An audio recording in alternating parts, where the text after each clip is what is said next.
Hi guys, welcome you all for Cute Chef சமையல். இன்றைக்கி நம்ம கருவாட்டு குழம்பு எப்படி செய்யோன்னு பார்க்கலாம். அதுக்கு நான் 50 கிராம் சூட கருவாடு எடுத்திருக்கேன். அதை தலையை கிள்ளி தண்ணியில் ஒரு 10 நிமிஷம் போல் ஊற வச்சுக்கோங்க. கருவாடை இப்படி தலையை துண்டாக பிச்சு தண்ணியில் ஊற வச்சுக்கோங்க. அடுத்து ஒரு எலுமிச்சங்காய் சைஸ் புளியை நனைய வச்சுக்கோங்க. அதுக்கப்புறம் 10 சின்ன வெங்காயத்தை உரிச்சு வச்சு அது கூட தக்காளி, அடுத்து கொஞ்சம் தேங்காவை ஒன்றா சேர்த்து கிரைண்ட் பண்ணிடுங்க. ஏதாச்சும் மிக்சியில் அரைச்சிருங்க.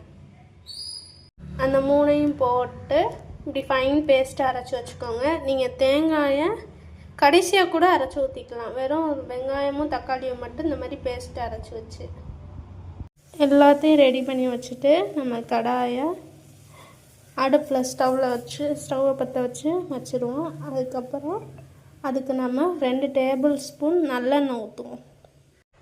நல்லெண்ணெய் சேர்த்து அது காஞ்சி வந்தோன்னா கொஞ்சோண்டு கடுகு சேர்த்துக்கிடுவோம்.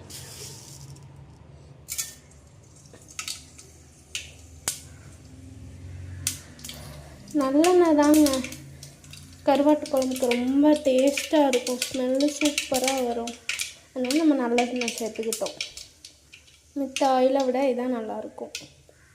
கடுகு இந்த மாதிரி நல்லா பொரிஞ்சு வந்தோன்னே நம்ம அரைச்சி வச்சுருக்க இந்த ஃபைன் பேஸ்ட்டை உள்ளே சேர்த்துக்கிடுவோம்.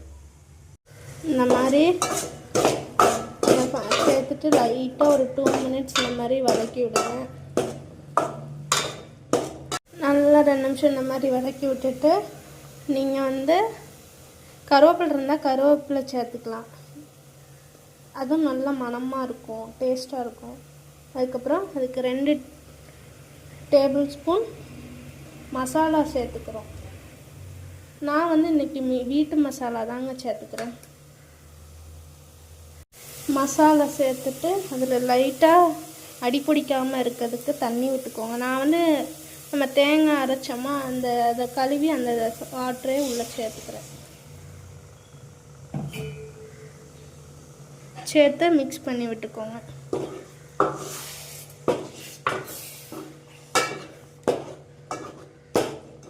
அதுக்கப்புறம் நம்ம தேவையான அளவு உப்பு சேர்த்துக்கணும்.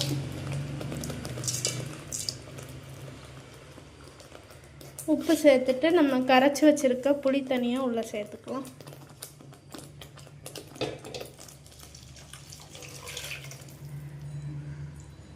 அதுக்கப்புறம் நமக்கு எவ்வளோ குழம்பு தேவையோ அவ்வளோ தண்ணி உள்ளே சேர்த்துக்கலாம். நல்லா நமக்கு தேவையான அளவு தண்ணி ஊற்றிட்டு அதை மூடி வச்சுட்டு எண்ணெய் பிரிஞ்சு வர அளவுக்கு வைப்போம். குழம்பு மூடியாச்சு ஒரு 10 நிமிஷம் நல்லா கொதிக்க விட்டுட்டு நம்ம கருவாடை சேர்த்துப்போம். பாருங்கள், நல்லா குழம்பு கொதிக்க ஆரம்பிச்சிடுச்சு. வீட்டு மசாலாவில் நாங்கள் மல்லி, ஏதாச்சும் கொத்தமல்லி, மிளவத்தல், ஜீரகம் எல்லாத்தையும் காய வச்சு பெருங்காயம், மஞ்சள் போட்டு அதை அரைச்சிருவோம். அரைச்சி அதை நாங்கள் வச்சுக்கிடுவோம். நாங்கள் மேக்ஸிமம் எல்லா குழம்புக்குமே இதைத்தான் போடுவோம். எல்லா குழம்புனா புளிக்குழம்பு, வெந்தய குழம்புக்கெலாம் வீட்டு மசாலாலாம் சேர்த்துப்போம். அவ்வளோ டேஸ்ட்டாக இருக்கும் வீட்டு மசாலா. நல்லா குழம்பு இந்த அளவுக்கு வந்தோன்னே நம்ம அலசி வச்சுருக்க கருவாடை உள்ளே சேர்த்து அதை ஒரு 5 நிமிஷம் கொதிக்க விட்டோம். அற்புதமான கருவாட்டு குழம்பு ரெடி.